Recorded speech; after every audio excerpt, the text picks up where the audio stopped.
आपका fundamental rights वाला portion complete हो चुका है। अब हम लोग पढ़ेंगे फंडामेंटल ड्यूटीज, है ना, और उसके बाद इलेक्शन। तो आपकी सेकेंड यूनिट भी कंप्लीट हो जाएगी।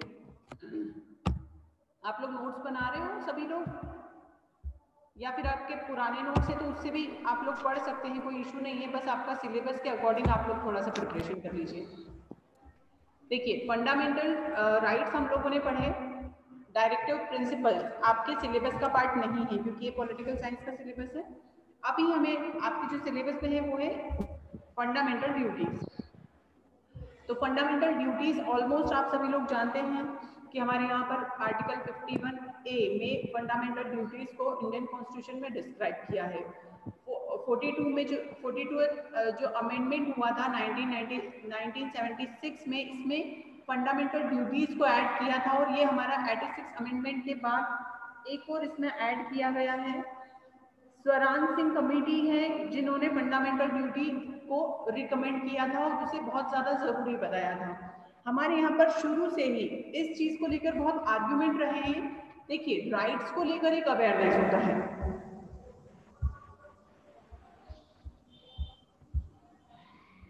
हर किसी को राइट्स चाहिए। हम सभी लोग अपने फंडामेंटल राइट्स को लेकर बहुत अवेयर होते हैं। अवेयरनेस के साथ हमें लगता है कि नहीं, ये हमारा राइट है, उसका वॉयलेशन नहीं होना चाहिए। अगर वॉयलेशन होता है तो हम कई बार अग्रेसिव हो जाते हैं। अग्रेसिव इवन कम्युनिटी सरकार के खिलाफ प्रदर्शन करना, कई सारी ऐसी चीजें होती है। जब हमारे अगेंस्ट अगर गवर्नमेंट चला जाता है या हमारे अगेंस्ट कुछ ऐसी चीजें होती है तो हम उसके लिए बहुत अवेयर हैं। पर ये ह्यूमन नेचर है। जैसे कि पॉलिटिकल साइंस के थर्ड जो सिलेबस था आपका थर्ड सेम का, उसमें ह्यूमन नेचर को हमने कई बार डिस्कस किया है बहुत अच्छे से। तो ह्यूमन नेचर का ये पार्ट है कि हम लोग थोड़े से सेल्फिश हैं और अपने अधिकारों के लिए हम बहुत सजग रहते हैं। पर हमें क्या करना चाहिए और हमें क्या करना है, मीन्स हमारे ऊपर अगर कोई ऑब्लिगेशन है या हमारी कुछ ड्यूटीज हैं, उसे हमें कैसे पूरा करना है, उसके लिए हमारा इतना अवेयरनेस नहीं है। इसीलिए आर्टिकल 51A में हमारे लिए कुछ एक गाइडलाइन बोल सकते हैं, कुछ ऐसी ड्यूटीज बताई गई हैं जो कि हमें करनी ही है।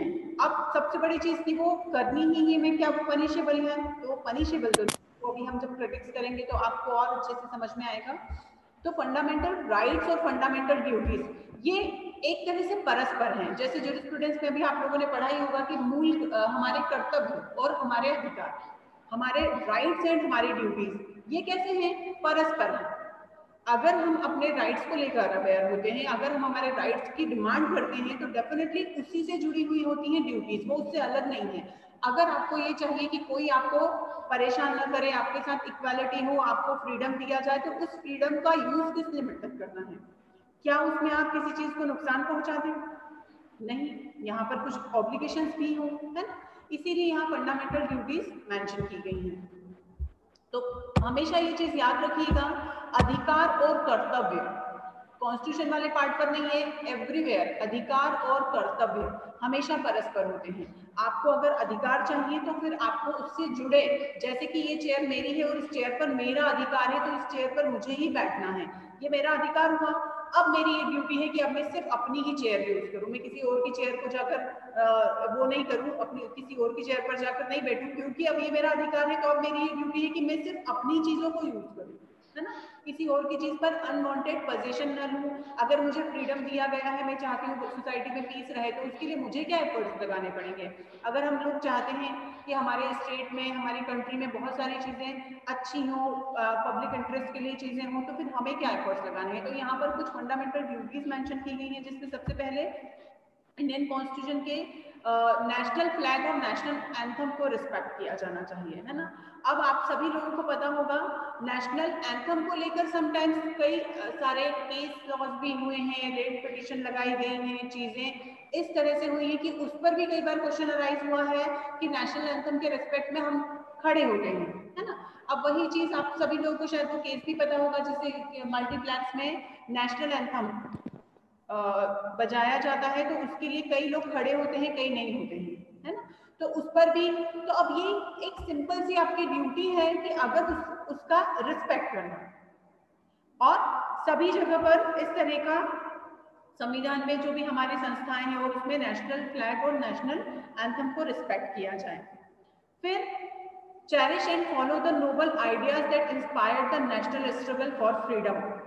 हमें आज़ादी इतनी आसानी से नहीं मिली है। आप लोगों ने आपके ही सिलेबस का फर्स्ट चैप्टर हम लोगों ने डिस्कस किया था, जिसमें हमने फ्रीडम फाइटर्स ने जो स्पेशल जो मूवमेंट हुए हैं उसको हमने डिस्कस किया था। तो कितने साल लगे हैं और कितना लंबा एक स्ट्रगल है, उसके बाद आज हम लोग इंडिपेंडेंट हो पाए हैं, है ना। आप दूसरों से अगर हम कंपेयर करें तो आज हमारे इंडियन कॉन्स्टिट्यूशन को कितने कम 70-80 ईयर्स, मतलब मोस्टली 1950 में हमारा कॉन्स्टिट्यूशन बना है। तो हमारे पास तो चीज़ें बहुत ज़्यादा पुरानी भी नहीं है। हम हर एक चीज़ में हमने स्ट्रगल करके आज इन चीज़ों को अचीव किया है। तो उन चीज़ों को हमें, जो भी चीज़ें हैं उन्हें उनका पालन करना चाहिए, है ना। Uphold and protect the sovereignty, unity and integrity of India. अब ये कैसे कर सकते हैं, कोई मुझे बता सकता है? प्रफुल्ल, भारत की प्रभुता, एकता और अखंडता की रक्षा करें, अक्षुण्ण बनाए रखें। कैसे करेंगे आप? ये बोल दिया है, uphold the protect and sovereignty, unity and integrity of India. कैसे करोगे भाई? कोई मुझे बता सकता है एक सेंटेंस में? बिल्कुल लिखा हुआ है, हमें दिख रहा है, हम पढ़ रहे हैं, बट कैसे? How is it possible? कैसे करेंगे? पराग, प्रेक्षा, कोई बता सकता है? और आप लोगों को पता नहीं क्या हुआ है, आप लोग क्लास में इतना बोलते थे भाई, ऑनलाइन क्लासेस में जब हम एज इट इज वैसे ही पढ़ा रहे हैं जैसे हम लोग लाइव लेक्चर में पढ़ाते थे, आप लोग भी उसी तरह से पार्टिसिपेट किया करिए। प्रेक्षा? Yes ma'am. कैसे करेंगे? इजी है, सुनना और बोलना। Uphold and protect the sovereignty, unity and integrity of India. How is it possible? कैसे? How will do, how will maintain them? सिर्फ एक एफर्ट्स बताइए मुझे।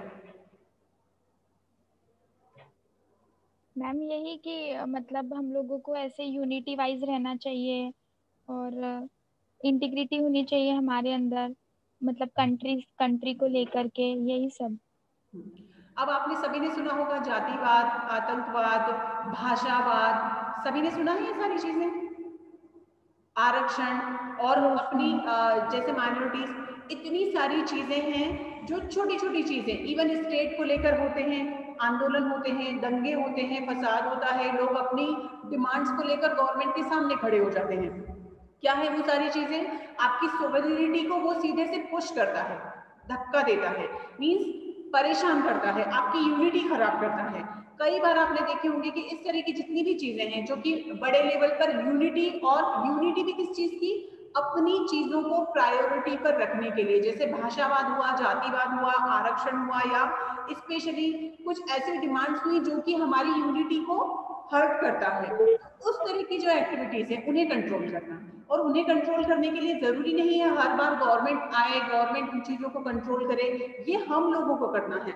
अब जैसे कि इंडिया है तो ऑटोमेटिकली इंडिया के कई सारे स्टेट्स हैं। अभी स्टेट में भी हम देखते हैं कि स्टेट का अलग अलग करने की डिमांड हो जाती है कि नहीं हमें इतना नहीं, इतना अलग अलग कर दीजिए।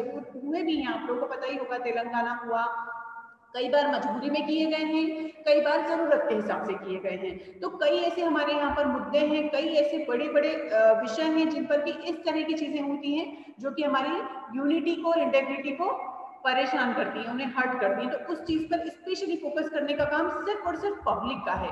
गवर्नमेंट हर जगह रूल बना दे जरूरी नहीं है। फिर देश की रक्षा करें, defend the country and international services when called upon two do so. जब भी इस तरह की जरूरत हो हम अपने नेशनल सर्विस के लिए हमेशा खड़े रहें, है ना, डिफेंड करें अपनी कंट्री को। प्रमोट हार्मनी, अब प्रमोट हार्मनी भी क्या है? क्या गवर्नमेंट इसके लिए रूल बना देगा? And the spirit of common brotherhood among all the people of India, transcending religious, ये जितनी भी चीजें, इन सब के लिए क्या गवर्नमेंट हर चीज करेगा? नहीं। ये हमारी ड्यूटी है कि हमें इन चीजों को बहुत ज्यादा फोकस करना है, ब्रदरहुड के साथ रहना है, क्योंकि इंडिया में कई अलग अलग तरह के लोग हैं, अलग अलग रिलीजन है, अलग अलग कल्चर है। उन कल्चर को रिस्पेक्ट करना, उस धर्म की रिस्पेक्ट करना, इसीलिए सेक्युलरिज्म को हमने ऑप्ट किया है। और ऐसी प्रथाएं, ऐसे कस्टम जो विमेन की डिग्निटी को हर्ट करता है, उस तरह के सारे कल्चर को, उस तरह की प्रथाओं को, उस तरह की जो भी पुराने प्रैक्टिसेस हैं, उन चीजों को डिनाई करना है, छोड़ देना है। Value and preserve the rich heritage of the country, composite culture.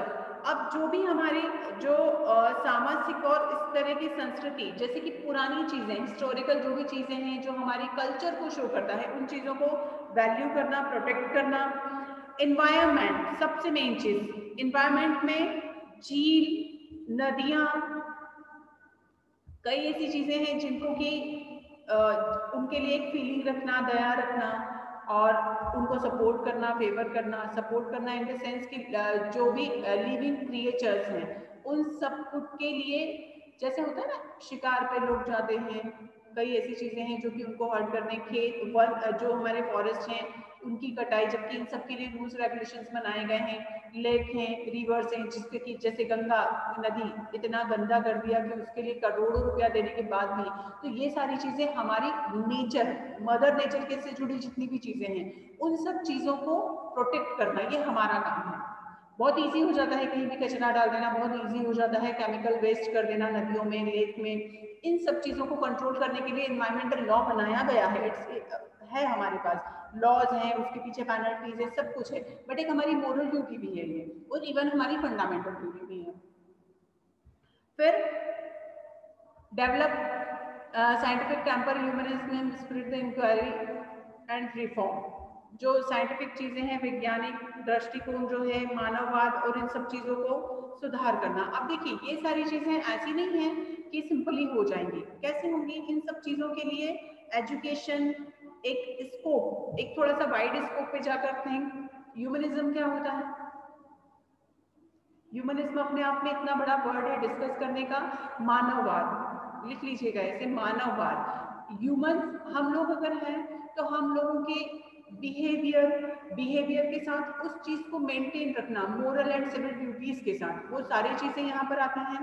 फिर safeguard public property and to observe violence, हिंसा से दूर रहें। अभी बोल दिया तो रह लेंगे, इवन लॉज भी है हमारे पास। यहाँ पर ये सारी चीजें कैसी हैं? अभी आगे जब हम इसका क्रिटिक्स करेंगे, शायद पहले पढ़ा हो या नहीं पढ़ा हो critics, but way will do. क्यों? क्योंकि जरूरी है। सिर्फ बोल देना या सिर्फ मेंशन कर देना काफी नहीं है। वायलेंस से दूर रहना, ओके, सिंपली कह दिया गया है, मेंशन कर दिया गया है, बट उसके लिए हमारे पास लॉज तो हैं। बट ये सारी की सारी चीजें गवर्नमेंट के पार्ट पर नहीं है, हम the people of the India हमारे पार्ट पर है। हमें इन चीजों के लिए, जैसे कि सेफगार्ड पब्लिक प्रॉपर्टी, अब पब्लिक प्रॉपर्टी है तो हमारे लिए वो चीज है, हमने हमारे लिए बनाई गई है। अब ये हम जैसे अपने घरों की चीजों की सुरक्षा करते हैं, सेफ्टी रखते हैं, उसी तरह से हमें अपनी पब्लिक प्रॉपर्टी की भी करनी चाहिए। जबकि होता क्या है, इवन वेस्ट कर दिया जाता है, तोड़ दिया जाता है, खराब कर दिया जाता है, उठाकर ले जाया जाता है। कई बार होता है इस तरह के न्यूसेंस क्रिएट करने वाले कई लोग होते हैं जो इस तरह की चीजें करते हैं। फिर व्यक्तिगत और सामूहिक गतिविधियां, जैसे कि इंडिविजुअल और कलेक्टिव एक्टिविटीज, जो कि हमारे नेशनल कंसिस्टेंसी को राइज करे, हायर करे, और उन चीजों के लिए इस तरह से काम किया जाए जो कि हमारे लिए एक तरह का अचीवमेंट हो, कई तरह की उपलब्धियां हो। And provide opportunities for education to his child or ward between the age of 6 and 14 years. इसके लिए अभी चेंज भी हुआ है, और 2000 में 51A इसे में ये वाला जो है ये बाद में जोड़ा गया है, और इसी के साथ आपका आर्टिकल 21A भी है। शिक्षा का अवसर देना, और उसी के साथ आर्टिकल 21A क्लियर करता है कि compulsory education for 6 to 14 years. देखिए, इम्पोर्टेंस ऑफ फंडामेंटल ड्यूटीज, इससे ज्यादा मेरा इंटरेस्ट है फंडामेंटल ड्यूटीज का क्रिटिसिज्म करने में, तो पहले फटाफट इसे देख लीजिए। They remind Indian citizens for their duties toward their society, fellow citizens and the nation. अब यहाँ पर फंडामेंटल ड्यूटीज क्योंकि इंडियन कॉन्स्टिट्यूशन में मेंशन कर दी गई है, इसलिए हमारे लिए जरूरी हो जाता है कि जितनी स्पेसिफिक चीजें इसमें मेंशन की गई हैं वो सब बतौर ड्यूटी हम ले और उससे फॉलो करें, है ना। मतलब ये हमें रिकॉल करवाता है कि स्पेसिफिक इतना तो हमें करना ही है। They warn citizens against anti national and anti social activities. अगर यहाँ पर ये चीजें मेंशन नहीं की जाएं तो हमें इवन कई लोगों को पता ही नहीं है, स्टिल आज भी मैं आपको बोलूं कि कई लोगों को पता नहीं है कि इंडियन कॉन्स्टिट्यूशन में हमारे लिए ड्यूटीज मेंशन की गई हैं। मतलब हमारे लिए ये पार्ट ही सजेशन वाला पार्ट हो सकता है, इसे आप और एक और इसमें ऐड करिएगा जब आप इसके सिनॉप्सिस बनाते हैं कि क्या इतना इनफ है, इतने सारे लोग हैं, इतनी बड़ी कंट्री है, तो क्या ये 11 ड्यूटीज हमारे लिए काफी है कि हाँ इतना हमने कर लिया दैट्स इट। तो यहाँ कई ऐसी चीजें, और इवन इसके बारे में जानकारियां कैसे दी जाए। तो फंडामेंटल ड्यूटीज के पार्ट पे जब आप इसकी सिनॉप्सिस बनाएंगे, तो जैसे आप इसका सिनॉप्सिस बनाएंगे, introduction, what are the fundamental duties, article 51A आप बताएंगे, देन इंपोर्टेंस बताएंगे, उसके बाद हम क्रिटिक्स भी करेंगे। क्रिटिक्स के बाद अभी हम लोग सजेशन वाला एक पॉइंट उसमें मेंशन करिएगा और उसके बाद फिर आप उसे कंक्लूड करिएगा। तो हमारा एक रिमाइंड करवाता है, they warn citizens against anti national and anti social activities, they inspire citizens and promote a sense of discipline and commitment among them. अब यहाँ पर एक तरीका, एक प्रमोट करना, डिसिप्लिन में रहना, चीजें पब्लिक प्रॉपर्टी के लिए, हमारे फ्रीडम फाइटर्स के लिए, उनके जो वैल्यूज हैं उनके लिए हमें बार बार रिकॉल करवाना, the help the courts and determine the constitutional validity of law. They are enforceable by law. They are enforceable somewhere, not everywhere. Criticism of fundamental duties, देखिए ये वाला जो पार्ट है, ये वाला इसलिए जरूरी है क्योंकि इवन अकॉर्डिंग टू मी, मतलब ये मेरा पर्सनल व्यू भी है कि क्या फंडामेंटल ड्यूटीज के लिए जो 11 पॉइंट्स हैं ये हमने मेंशन कर दिए, तो अब सब लोग कैसे मान लेंगे। इवन जब लोग 302 को ही नहीं मान रहे, उसी में लोगों को पनिशमेंट दिया जा रहा है, अपराध का रेशो ही कम नहीं हो रहा है, कितना क्राइम है हमारे यहाँ पर। हम फंडामेंटल राइट्स हमारे पास इतने हैं जिसके लिए हमारे पास रिट लगाने का प्रोविजन है, हमारे पास कॉन्स्टिट्यूशनल रेमेडीज हैं, स्टिल हमारे फंडामेंटल राइट्स का वॉल्यूशन होता है। तो क्या फंडामेंटल ड्यूटीज को एज इट इज माना जा रहा है?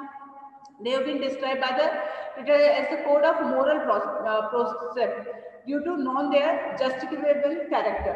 अभी यहाँ पर क्या है कि एक मोरल ड्यूटीज को प्रॉपर नॉन जस्टिफिकेबल कैरेक्टर है। अभी यहाँ पर मोरल ड्यूटीज को न तो पनिश किया जा सकता है, पनिशेबल नहीं है, और इवन हर जगह, मतलब ये कई सारी चीजें हैं यहाँ जिसे मेंशन किया जा सकता है कि फंडामेंटल ड्यूटीज मॉरल प्रोस्पेक्ट पे बहुत ज्यादा हाईलाइट की गई हैं। अब मोरल वैल्यूज क्या सभी में इस तरह की होती हैं जो कि हमारे कॉन्स्टिट्यूशन में बस बता दिया है, इसमें एक चैप्टर बना दिया है और उस चैप्टर को सब लोग पढ़ लेंगे और फॉलो कर लेंगे? Is it possible? है, हो सकता है क्या ऐसा? पॉसिबल ही नहीं है। तो यहाँ पर इन चीजों के लिए कुछ स्ट्रिक्ट लॉ होना चाहिए, है ना। जैसे कि अब हमारे this is because the duties included in the constitution as fundamental would be performed by the people even though they were not incorporated into the constitution. अब आप मुझे बताइए इंडियन कॉन्स्टिट्यूशन कितने लोग पढ़ते हैं? कितने लोगों ने पढ़ा हुआ है इंडियन कॉन्स्टिट्यूशन? आप लोग ही LLB में एडमिशन नहीं लिया था, इसके पहले क्या कभी आप लोगों ने इंडियन कॉन्स्टिट्यूशन पढ़ा था? Anyone can answer me? No ma'am.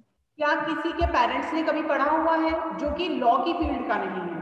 Simple है, आई एम आस्किंग, क्या किसी के पेरेंट्स ने कभी सुना है आप लोगों ने जो कि लॉ की फील्ड के नहीं है और उन्होंने ये पढ़ा हुआ है कि अरे हाँ फंडामेंटल ड्यूटीज होती हैं और वी हैव टू फॉलो?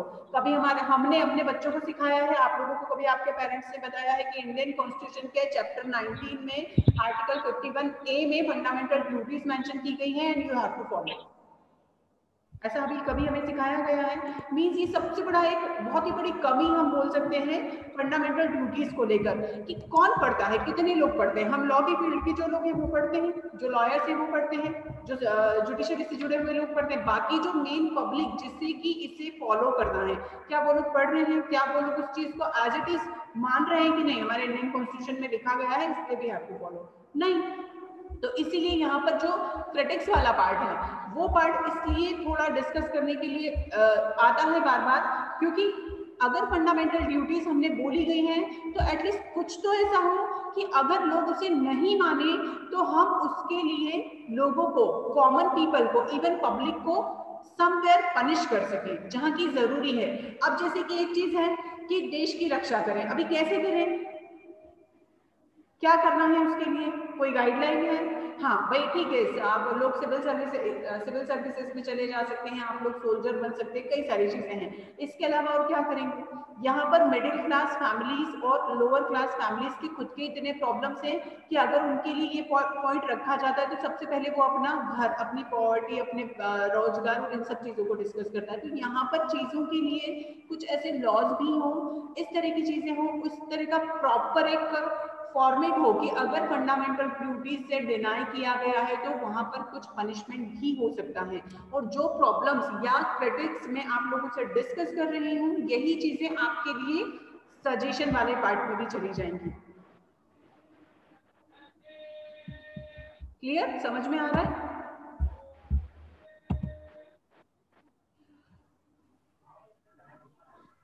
देखिए, अब मैंने जैसे कहा कि 11 अभी आप लोगों से डिस्कस किया था कि सिर्फ 11 पॉइंट्स हमारे यहाँ मेंशन कर दिए गए हैं कि इतनी इतनी फंडामेंटल ड्यूटीज है। क्या वो ओवरऑल जितनी, इवन कई ऐसी नेसेसरी चीजें हैं जिसे कि उन्होंने छोड़ दिया है, vote, paying tax, family planning, कई ऐसी चीजें हैं जो कि हमारे लिए फंडामेंटल ड्यूटीज में शामिल होनी चाहिए, जिसमें कि वोट, राइट टू वोट सबके पास है ना, मतलब इससे अलग भी चीजें, कई सारी चीजें हैं।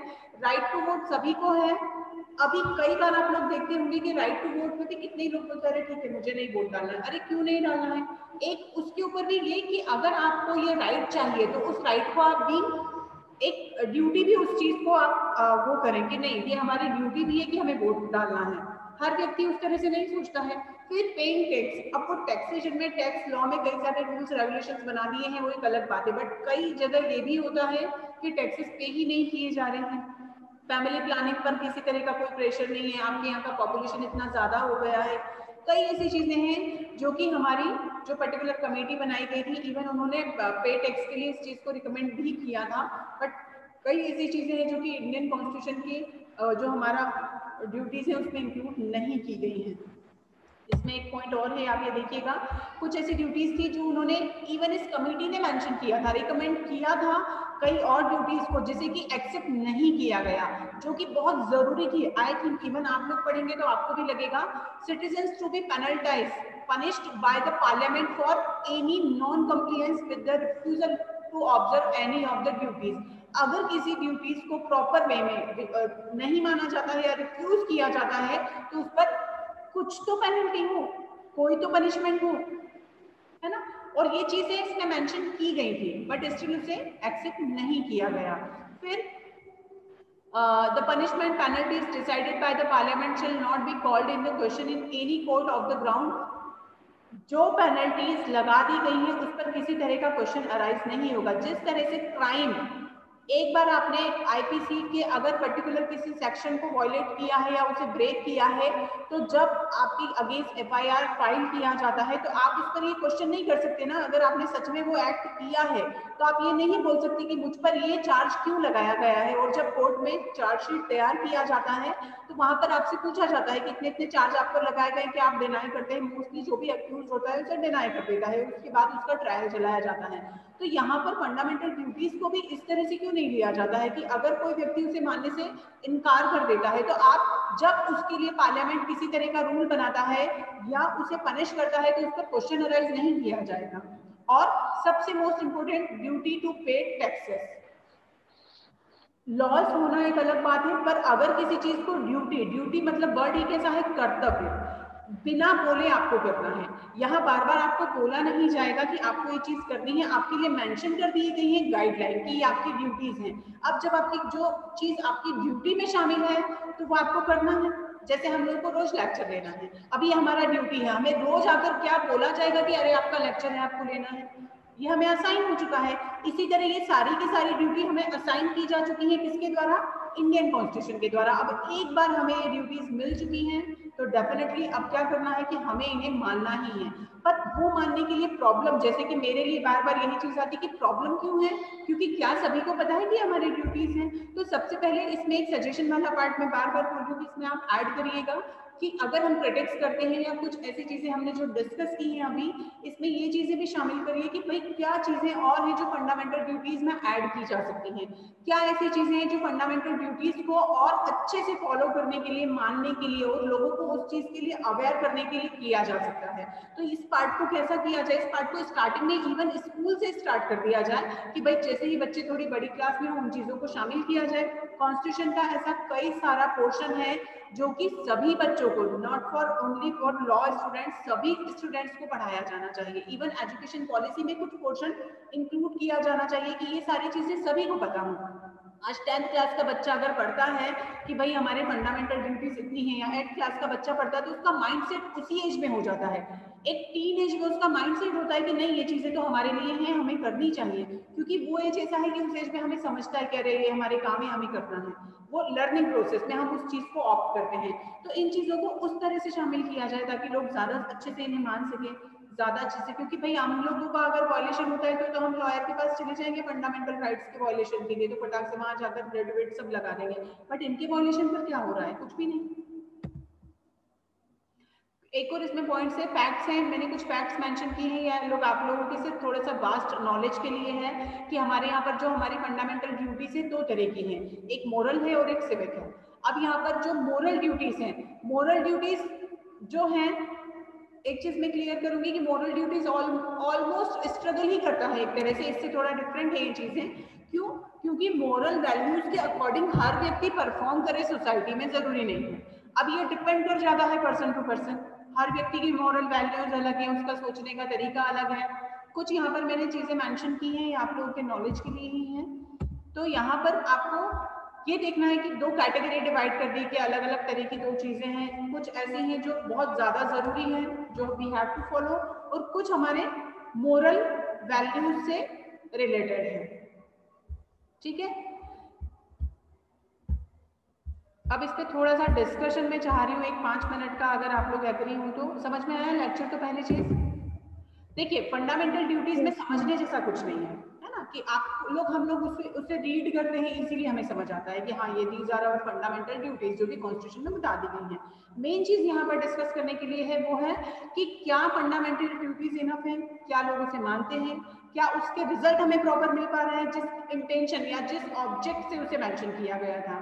डेफिनेटली जिस तरह से हर एक चीज का ऑब्जेक्ट है, फंडामेंटल राइट्स के पीछे ऑब्जेक्ट है, इसी तरह से फंडामेंटल ड्यूटीज के पीछे भी एक ऑब्जेक्ट था कि भाई फंडामेंटल ड्यूटीज अगर यहाँ शामिल किया जाता है तो हर व्यक्ति उसे प्रॉपरली परफॉर्म करेगा। अभी परफॉर्म कैसे करेगा जब तक कि लोगों को पता ही नहीं होगा, है ना। तो यहाँ पर कुछ इस तरह से इसका आंसर रेडी करिएगा जिस तरह से हमने डिस्कस किया है। बहुत ज्यादा नेगेटिव एस्पेक्ट में नहीं लिखना है, सिर्फ नेगेटिविटी के साथ नहीं, थोड़ा सा पॉजिटिव एस्पेक्ट में कि इतनी चीजें हैं जो कि और इसमें होनी चाहिए, कुछ कहीं पनिशमेंट हो, कुछ कहीं पेनल्टीज हो, इवन कई सारी ऐसी चीजें आज भी हैं जो कि डिस्कस की जा सकती हैं, इवन फंडामेंटल ड्यूटीज में शामिल की जा सकती हैं। पर अब क्या हो सकता है जो अभी हमने डिस्कस किया, इसके अलावा कोई एक चीज मुझे बता दीजिए जो कि फंडामेंटल ड्यूटीज का पार्ट होना चाहिए अकॉर्डिंग टू यू। पराग मोदी जी।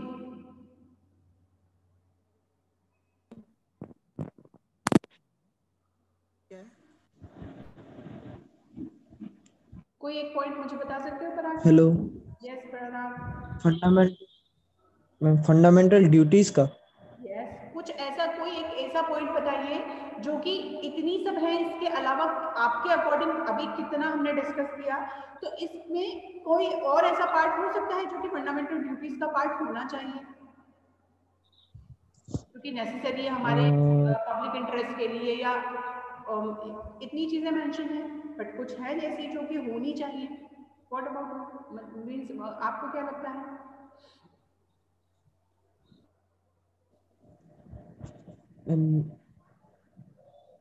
सोचना पड़ेगा। सोचिए प्रेक्षा, सोचना जरूर, ये सभी के लिए काम है। जिस तरह से मैंने आर्टिकल 21A का रिपोर्ट बनाने के लिए कहा था, कितने लोगों ने बना लिया है?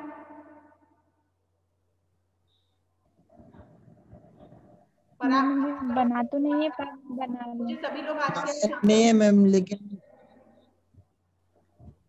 डाटा कलेक्ट किया था, लेकिन मैम हाँ, तो बनाया डेटा नहीं कलेक्शन में तो 1 पेज की भी रिपोर्ट होगी तो मुझे चलेगा, आप सभी लोग मुझे सेंड करेंगे।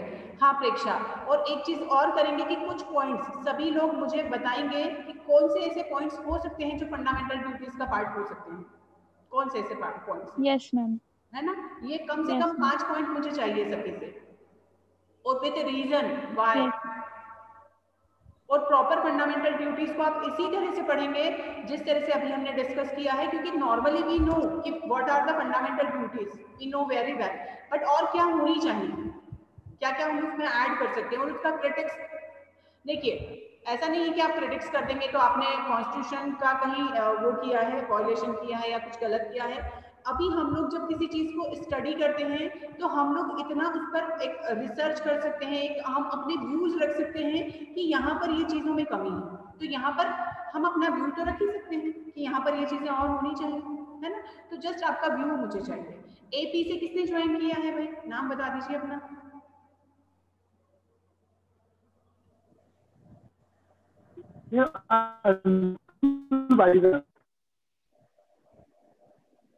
एपी से किसने ज्वाइन किया?